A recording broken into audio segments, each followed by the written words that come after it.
Sinau aksara Jawa.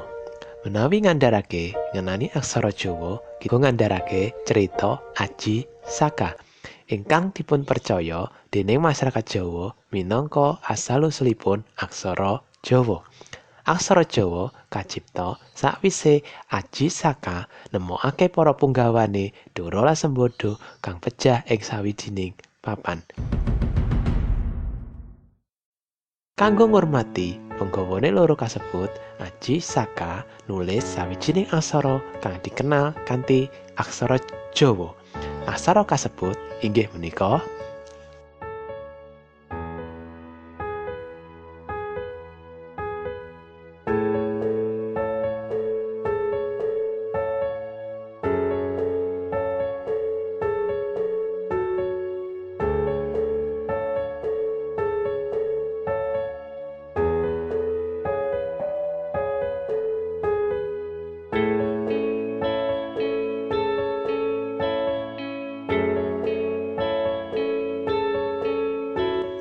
wonten ing masyarakat Jawa, aksara menika disebut atau kasebat aksara legena utawa aksara wuda. Amarga aksara kasebut dereng wonten sandhangan lan uga tasih mawa swara a utawi o.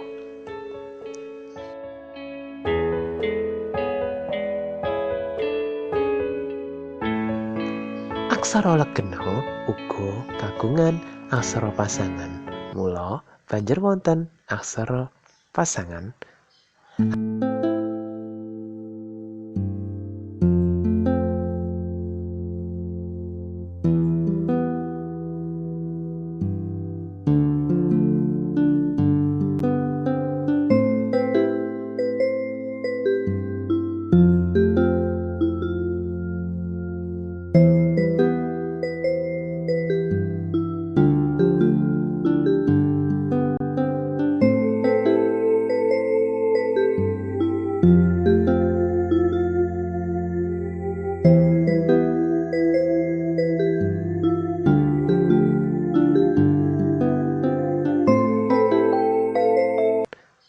Aksara pasangan cacahé sami kalih aksara legena.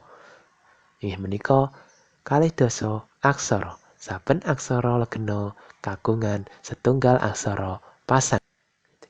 Aksara Jawa menika wonten maneka werna.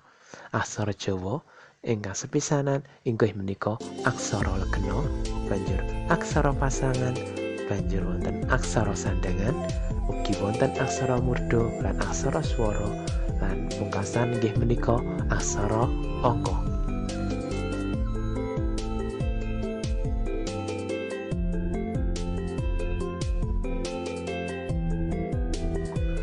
Aksara pasangan minangka pasangane aksara legena dipun gunakaken nulis aksara Jawa menawa aksara legena dadi aksara mati.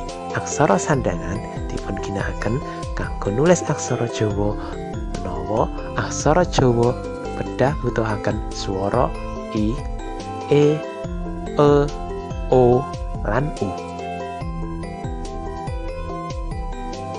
Dene aksara murda lan aksara swara dipun gunakaken kanggo nulis asma utawi tembung manca lan tembung sing dianggep asma. Aksara angka dipun gunakaken kanggo nulis aksara angka utawa wilangan. Aksara Jawa menika boten saged ical saking basa Jawa. Amargi kanggo nyinaoni basa Jawa ugi nyinaoni aksara Jawa.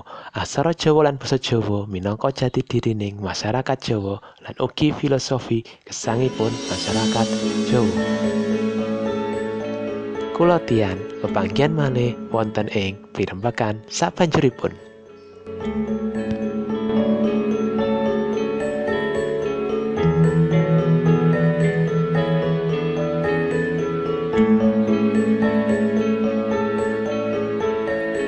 Thank you.